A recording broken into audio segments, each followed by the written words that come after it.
नमस्कार, आपके साथ मैं हूं दीपशिखा भारद्वाज और आप देख रहे हैं हमारे चैनल का डिजिटल लाइव। और आज डिजिटल लाइव में हम बात करेंगे धराली में जो त्रासदी आई है उसको लेकर, क्योंकि कई ऐसे बिंदु हैं, कई ऐसे पहलू हैं जिनका जवाब इस समय लोग या तो गूगल पर खोज रहे हैं या फिर न्यूज चैनल्स में ढूंढ रहे हैं। तो चलिए हर एक पहलू की तमाम जानकारी हम आपको देंगे कि कैसे वहां पर इतनी बड़ी त्रासदी आ जाती है और क्या ये पहले से ही आना निहित था या फिर इसके अलावा क्या वहां पर बादल फटा था या फिर वहां पर कुछ और ही चीज निकल कर सामने आई थी। चलिए सबसे पहले आपको हम बता देते हैं, वो वीडियो भी दिखाते हैं, वो तस्वीरें भी दिखाते हैं जिसे देखकर इस समय अभी लोग दहशत में हैं। आपने देखा कि कैसे भारी मलबा आता है और जो धराली मार्केट वहां पर था वो पूरे तरीके से तबाह हो जाता है। मलबा इतना ज्यादा कि अभी जो मलबा आपकी स्क्रीन पर आप देख पा रहे हैं वो लगभग 80 एकड़ में फैला हुआ है और 80 एकड़ में यहाँ पर बहुत बड़ा बाजार था और साथ ही एक मंदिर भी था जिसकी अपनी पौराणिक मान्यताएं थी। वो भी इस पूरे मलबे के नीचे कहीं दफन हो गया है। आपको ये जानकारी दे दें कि उत्तरकाशी के धराली गांव में हुए हादसे में जहां 100 से 150 लोग लापता है, मलबे में दबे हो सकते हैं और पूरे तरीके से रेस्क्यू शुरू होने में अभी काफी समय लग सकता है। और वो इसलिए क्योंकि जब धराली में ये त्रासदी आई उस समय जो आसपास के इलाके थे वहां पर भी पहाड़ों से मलबा गिरना शुरू हो गया था, लैंडस्लाइड हुआ था जिस वजह से सड़क मार्ग पूरी तरह से बाधित हो गया। इतना ही नहीं, कई ब्रिज टूट चुके हैं, यानी कि जो पुल वहां पर थे वो टूट चुके हैं। संपर्क पूरे तरीके से धराली से पूरी तरह कट चुका है और यही वजह है कि जो रेस्क्यू दल तो वहां पर पहुंचा है, हवाई सेवाओं के जरिए रेस्क्यू ऑपरेशन तो जारी है, लेकिन जिन चीजों की जरूरत है, क्योंकि वहां पर जो मलबा है लगभग वो 20 से लेकर 50 फीट का है, जगह जगह के अनुसार इतना भारी मलबा वहां पर आया है और उस मलबे के नीचे जिंदगियों को तलाशना उससे भी बड़ी चुनौती। और जैसे जैसे समय बीत रहा है वैसे वैसे उम्मीदें भी टूट रही हैं। लेकिन रेस्क्यू ऑपरेशन की बात करें तो प्राथमिकता यही है कि पहले वहां पर फंसे तमाम लोगों को निकाला जाए जो इस समय अभी सुरक्षित है। और चलिए अब चीजों को आगे हम और भी जान लेते हैं और ये समझते हैं कि आखिरकार ये त्रासदी कैसे आ जाती है और कैसे कई ऐसी चीजें हैं जो कि लापरवाही देखी गई है और ये जो लापरवाही है एक बड़े नुकसान की वजह बनी है। तस्वीरें लगातार आपने सोशल मीडिया पर देखी होंगी, तस्वीरें आपने लगातार न्यूज चैनल्स पर देखी होगी और मुंह से वो दर्द भरी भी निकली होगी, जिससे आप ये समझ सकते हैं कि कैसे जो तमाम जिंदगियां थी वो इस मलबे के नीचे दब जाती है। आपको बता दें धराली गांव के 80 एकड़ में से 20 से 50 फीट तक का मलबा फैला है और इसे हटाने के लिए अभी वहां पर उपरोक्त जो मशीनरियां होनी चाहिए वो भी नहीं है। लगभग वहां पर जैसे भी मशीनें हैं लेकिन मलबे को वहां पर सीधा ऐसे नहीं हटाया जा सकता है और क्योंकि मलबे के नीचे दबे लोगों की तलाश के लिए हमें हाईटेक थर्मल सेंसिंग उपकरण और बड़ी मशीनें चाहिए। लेकिन ये जो सामान है वो उन जगहों पर अटका हुआ है जहां पर रास्ता बाधित है। भटवाड़ी तक पहले ये सामान अटका हुआ था, लेकिन जैसे जैसे आगे रास्ता खुल रहा है वैसे वैसे सामान तो आगे बढ़ रहा है। जो हमें उपकरण चाहिए वो तो आगे पहुंच रहे हैं, लेकिन अभी धराली से बहुत ज्यादा दूर है। लेकिन धराली तक पहुंचना इतना ज्यादा मुश्किल क्यों हो गया, तो उसके लिए पहले हम यहाँ के भौगोलिक परिस्थितियों को जान लेते हैं। आपको ये बता दें कि धराली की बात करें या गंगोत्री की बात करें, यहाँ तक जाने के लिए सिर्फ एकमात्र यही रास्ता था जो कि अभी बहुत बुरी तरह से प्रभावित हो गया है। और सबसे बड़ी बात है कि धराली में जब ये त्रासदी आई है उस समय भी लगातार और भी कई ऐसी जगह थी, चाहे हर्षिल बेस कैंप की हम बात करें या सुखा गांव की बात करें, वो भी ठीक इसी तरीके से प्रभावित हुए हैं। आप अंदाजा लगा सकते हैं कि हर्षिल बेस कैंप का इस समय नामो निशान तक कहीं ना कहीं दफन हो चुका है। तो ये चीजें आपने समझ ली है कि क्यों यहाँ पर जो रेस्क्यू टीमें हैं वो पहुंच तो चुकी है, लेकिन जो उपकरण वहां पर चाहिए जो रेस्क्यू को और आगे बढ़ा सके वो फिलहाल वहां पर अभी नहीं पहुंचे हैं, क्योंकि सड़क मार्ग अवरुद्ध है और अभी रेस्क्यू के लिए सिर्फ और सिर्फ हवाई सेवाओं पर ही हम निर्भर है। आपको बता दें कि 5 अगस्त को दोपहर 1:45 पर ये अलग अलग इसको लेकर भी थ्योरीज आई है कि कैसे पूरा हादसा होता है। कुछ लोगों का ये मानना है कि बादल फटा था, तो कुछ जो जानकार है वो ये कहते हैं कि वहां पर एक हैंगिंग ग्लेशियर था जिस ग्लेशियर में ज्यादातर स्लेट भी थी और ये ग्लेशियर जब टूटकर खीर गंगा में बहकर आया तो 6 महीने पहले वहां पर पहले से ही पहाड़ी से टूटा हुआ मलबा भी था। अतिरिक्त प्रेशर वहां पर वो होल्ड नहीं कर पाया और सीधा नीचे बढ़ता चला गया। अब देखिए तकनीकी बिंदु की अगर हम बात करें तो आपने देखा होगा, चाहे कोई एवलांच आता है, लैंडस्लाइड आता है, लेकिन अगर वो तेज गति से बढ़ता है तो अपने साथ साथ जो वो दायरा है विनाश का, वो भी कहीं ना कहीं दोगुना कर लेता है। नीचे आते आते वो और ज्यादा गति की वजह से बढ़ता चला जाता है। आप अंदाजा सिर्फ इसी बात से लगा सकते हैं, जो खीर गंगा की वो धारा 10 मीटर चौड़ी थी, विनाश के समय वही धारा 30 मीटर तक चौड़ी हो जाती है। और 30 मीटर चौड़ी जब ये खीर गंगा बन जाती है तो एकदम प्रलयकारी और विनाशकारी तस्वीरें निकलकर सामने आती है।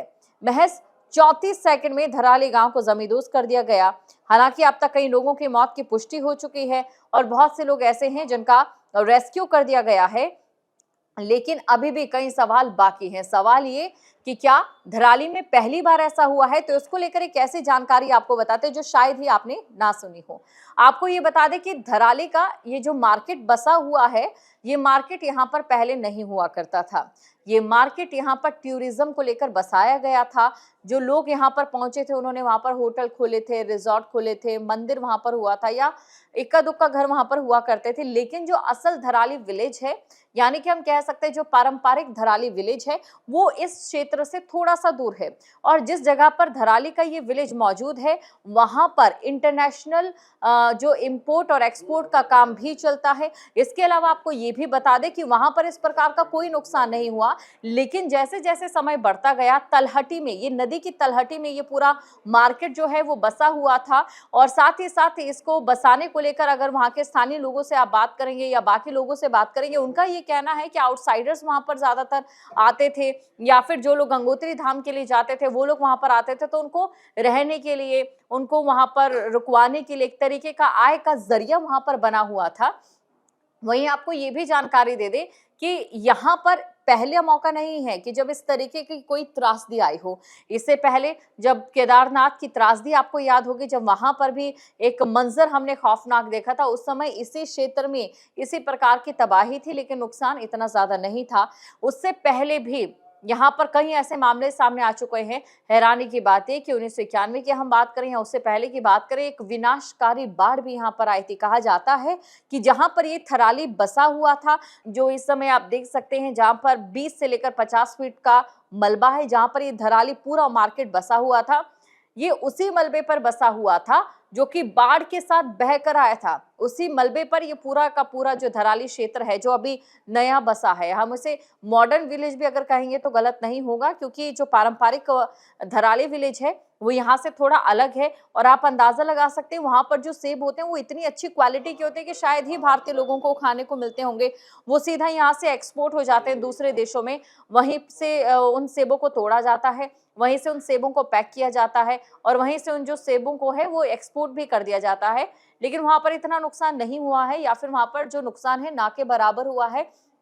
लेकिन जो तलहटी पर ये पूरा मार्केट यहाँ पर बसा हुआ था, जिसे कहीं ना कहीं टूरिज्म के पॉइंट ऑफ व्यू से बसाया गया था, क्योंकि यहाँ पर खीर गंगा की अविरल धारा बह रही थी। और साथ ही जो दुकानें थी, सड़क मार्ग के साथ लगता एक पूरा इलाका यहाँ पर बस गया था, वो इस पूरी त्रासदी में अभी बुरी तरह से तबाह हो चुका है, बुरी तरह से प्रभावित हुआ है। कितने लोग ऐसे हैं जो लापता हैं और कितने लोग ऐसे हैं जिन्हें अपनों की तलाश है? इन तमाम सवालों के जवाब अभी सटीक किसी के भी पास नहीं है, क्योंकि कोई आंकड़ा भी जारी नहीं किया जा सकता है। हालात वहां पर ये हो गए थे कि वहां पर मोबाइल नेटवर्किंग भी नहीं थी। इसके अलावा इलेक्ट्रिसिटी को लेकर बात करें तो आप सोच सकते हैं पूरी तरीके से जो धराली था वो दुनिया से ही कट गया था, पूरे भारत से ही कट गया था। ऐसे में सेना वहां पर पहुंचती है और साथ ही उन्हें जोड़ने का जो है प्रयास वहां पर सेना की ओर से किया जाता है। एक बात तो ये कि यहाँ पर जो धराली बसा हुआ था, जहां पर ये धराली का पूरा मार्केट था, किसी भी प्रकार से यहाँ पर अगर भूगर्भ वैज्ञानिकों की बात करें तो पूरी तरह से जो यहाँ पर धराली बसाया गया था वो कहीं ना कहीं एक एटम बॉम्ब पर बसाया गया था। और ये क्यों भूगर्भ वैज्ञानिक कहते हैं, इसके बारे में भी आपको जानकारी दे देते हैं ताकि आप इस बात को और अच्छे से समझ पाए। दरअसल ये जो पूरा क्षेत्र है जो अभी इस समय प्राकृतिक आपदा के चपेट में है, ये हिमालयन ट्रांस क्षेत्र है। और साथ ही साथ जहाँ से खीर गंगा बहती है वो अविरल धारा खीर गंगा उसे इसीलिए कहा जाता है क्योंकि गंगा का पानी ऊपर से शुद्ध, कोई चूने की मिलावट इसमें नहीं होती इस पानी में, इसलिए इसे खीर गंगा, खीर यानी कि मीठा, खीर गंगा कहा जाता है। तो यहाँ से ये खीर गंगा बहती है। और साथ ही आपको ये जानकारी दे दें कि ये जो पूरी बनावट है हिमालयन ट्रांस क्षेत्र में, कुल मिलाकर ये कह सकते हैं कि एक दरार की तरह ये काम करती है। और ऐसे में जब भी कभी भूकंप आता है या फिर किसी भी तरीके से मौसम खराब होता है तो सबसे ज्यादा जो असर है वो यहाँ पर पड़ना लाजिमी है। इसके अलावा आपको ये भी बता दें कि ये भूगर्भ वैज्ञानिकों की ओर से पहले ही चेताया जा चुका है। और दूसरा, जो अंतहीन विकास किया जा रहा है, अगर बात हम हिमाचल प्रदेश के पहाड़ों की करें या फिर बात हम उत्तराखंड के पहाड़ों की करें, ये दोनों ही राज्य है जो हैं देवभूमि कहलाते हैं। और इन दोनों ही राज्यों के जो पहाड़ हैं वो काफी ज्यादा युवा पहाड़ हैं। यानी कि ये जो पहाड़ है इनकी जो सीमा है और साथ ही साथ जो इनकी लंबाई है वो भी वक्त के साथ जो है बढ़ती चली जाती है। तो ऐसे में अंदाजा लगाना ये बेहद आसान है कि अगर आप यहाँ पर किसी भी प्रकार का कोई भी अंतहीन विकास जोरों शोरों से करते हैं तो ये कितना बड़ा नुकसान कहीं ना कहीं आप लोगों के लिए ही हो सकता है। तो 3 कारण हमने यहाँ पर धराली के विनाश को लेकर समझे। पहले विनाश को लेकर अगर हम पहले कारण की बात करें तो यही कि जो धराली यहाँ पर बसा है वो पहले से ही जो बाढ़ यहाँ पर आई थी उसी बाढ़ के मलबे पर बसा था। और अगर पारंपरिक धराली विलेज की हम बात करें, पारंपरिक धराली गांव की हम बात करें तो वो धराली है ही नहीं जो कि तलहटी में बसा था, बल्कि वो धराली तो बिल्कुल अलग गांव है जहां पर अभी कोई नुकसान नहीं हुआ है। वहां से जो सेब हैं वो एक्सपोर्ट होते हैं और वहां पर इतना नुकसान नहीं हुआ है। वहीं दूसरी तरफ अगर इस धराली विलेज की हम बात करें तो ये धीरे धीरे बसता चला गया, ये फिर से बह जाता और फिर से बस जाता। और कहीं ना कहीं सुरक्षा मानकों की बात करें या बाकी चीजों की बात करें, वो सभी यहाँ पर ताक पर रखी गई है, जिसका खामियाजा यहाँ पर रहने वाले लोगों को भुगतना पड़ रहा है। जहाँ भक्ति है हर शब्द में, कथाओं में छुपे हैं दिव्य रहस्य और ज्योतिष देता है जीवन को दिशा। धर्म से जुड़ी हर बातों को जानने के लिए हमारे चैनल स्तुति को सब्सक्राइब करें। चैनल पर जाने के लिए इस लिंक पर क्लिक करें।